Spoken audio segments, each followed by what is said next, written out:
ये है talks news network और आप देख रहे हैं पॉलिटॉक्स, राजनीति का कच्चा चिट्ठा। पश्चिम बंगाल के नंदीग्राम में चुनाव प्रचार के दौरान चोटिल हुई मुख्यमंत्री ममता बनर्जी की प्राथमिक मेडिकल टेस्ट की प्रारंभिक रिपोर्ट आई, जिसमें उन्हें कई जगहों पर चोट आई है। कोलकाता के SSKM अस्पताल के एक सीनियर डॉक्टर ने कहा कि ममता बनर्जी पर किए गए प्राथमिक चिकित्सा परीक्षण में उनके बाएं टखने और पैर की हड्डियों में गंभीर चोटों का पता चला है। साथ ही दाहिने कंधे, गर्दन और कलाई में भी चोटें आई है।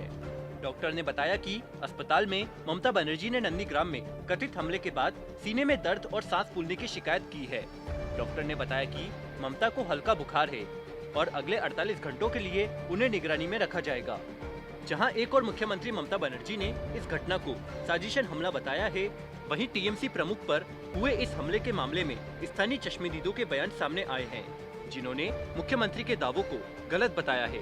नंदीग्राम में मौके पर मौजूद एक छात्र सुमन मेती ने कहा कि जब CM यहां आए थे तो जनता उनके चारों ओर इकट्ठा हो गई थी। उस समय उनकी गर्दन और पैर में चोट लगी थी। उन्हें धक्का नहीं दिया गया था। कार धीरे धीरे चल रही थी।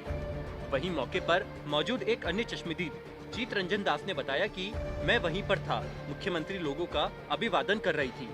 वह कार के अंदर बैठ चुकी थी, लेकिन दरवाजा खुला हुआ था। तभी दरवाजा एक पोस्टर से टकराकर बंद हो गया। किसी ने धक्का नहीं दिया। दरवाजे के आसपास कोई नहीं था। भारतीय जनता पार्टी के बाद कांग्रेस ने भी इस घटना को सहानुभूति बटोरने के लिए नाटक बताया। पश्चिम बंगाल कांग्रेस प्रमुख अधीर रंजन चौधरी ने कहा कि ममता बनर्जी को नाटक करने की आदत है।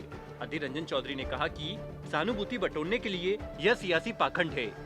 नंदीग्राम में कठिनाई महसूस करने के बाद चुनाव से पहले ममता ने इस नौटंकी की योजना बनाई। वह केवल मुख्यमंत्री नहीं, पुलिस मंत्री भी है। और क्या आप विश्वास कर सकते हैं कि पुलिस मंत्री के साथ कोई पुलिसकर्मी नहीं था? उधर बीजेपी ने इसे ममता की साजिश करार दिया। बीजेपी नेता और पार्टी के बंगाल प्रभारी कैलाश विजयवर्गीय ने कहा कि यह सब कुछ ममता की सहानुभूति पाने की कोशिश है, क्योंकि उनके बंगाल में जमीन खिसक गई है, इसलिए वह नाटक कर रही है। वहीं पश्चिम बंगाल के बीजेपी सांसद अर्जुन सिंह ने कहा कि ममता बनर्जी पर किसने हमला किया? अगर उन्हें वास्तव में धक्का दिया गया या हमला किया गया तो पुलिस ने उस व्यक्ति को गिरफ्तार क्यों नहीं किया? बता दें कि ममता बनर्जी ने बुधवार को आरोप लगाया था कि नंदीग्राम में चुनाव प्रचार के दौरान 4-5 लोगों द्वारा कथित रूप से धक्का दिए जाने की वजह से उनके एक पैर में चोट लगी है। घटना शाम 6:15 बजे उस वक्त घटी जब बनर्जी रियापारा इलाके में एक मंदिर में प्रार्थना के बाद बिरुलिया जाने वाली थी।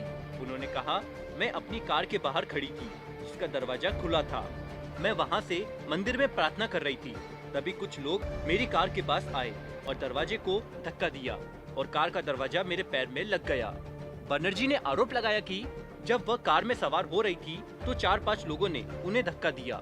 मुख्यमंत्री ने दावा किया कि चोट लगने की वजह से उनके पैर में सूजन आ गई और उन्हें बुखार जैसा लग रहा है। उन्होंने सीने में दर्द की भी शिकायत की। उन्होंने कहा कि घटना के समय मौके पर कोई स्थानीय पुलिसकर्मी मौजूद नहीं था। बनर्जी को दर्द होने के कारण उनके सुरक्षा कर्मी उन्हें SUV कार में आगे की सीट से पीछे की सीट पर ले गए। जिस पैर में सूजन आई थी उस पर एक सफेद कपड़ा भी लपेटा हुआ दिखा। वहीं हमले के बारे में पार्टी की ओर से नंदीग्राम से TMC सांसद सुखेंदु शेखर राय ने विस्तृत जानकारी दी। घटना को लेकर सांसद सुखेंदु ने कहा कि शाम करीब 6:15 बजे जब ममता बनर्जी एक मंदिर में पूजा करने के बाद बिरुलिया अंचल से निकलने वाली थी तो कुछ अज्ञात लोगों ने उन्हें कार में धकेल दिया और जबरन दरवाजा बंद कर दिया, जिसकी वजह से उनके बाएं पैर में भी गंभीर चोट आई। कमर में भी तेज दर्द हो रहा है। इसके बाद मुख्यमंत्री ममता बनर्जी को उपचार के लिए कोलकाता भेजा गया। सांसद सुखेंदु राय ने बताया कि कल नंदीग्राम ब्लॉक 1 के लोगों की व्यापक प्रतिक्रिया मिलने के बाद ममता बनर्जी ने आज हल्दिया में नामांकन दाखिल किया और फिर उन्होंने नंदीग्राम ब्लॉक 2 के कई स्थानों का दौरा किया। उन्होंने कहा कि वहां पर ममता ने एक और मंदिर में पूजा अर्चना की। मुख्यमंत्री ममता बनर्जी का हाल जानने पश्चिम बंगाल के राज्यपाल जगदीप धनखड़ SSKM अस्पताल पहुंचे, जहां पश्चिम बंगाल CM ममता बनर्जी को इलाज के लिए भर्ती किया गया है। 6 डॉक्टरों की टीम ममता बनर्जी का इलाज कर रही है। वहीं चुनाव आयोग ने पश्चिम बंगाल के नंदीग्राम निर्वाचन क्षेत्र में बुधवार को मुख्यमंत्री ममता बनर्जी पर कथित हमले के संबंध में राज्य पुलिस से एक रिपोर्ट मांगी है। पॉलिटॉक्स ब्यूरो, बंगाल। ये है टॉक्स न्यूज नेटवर्क और आप देख रहे हैं पॉलिटॉक्स, राजनीति का कच्चा चिट्ठा।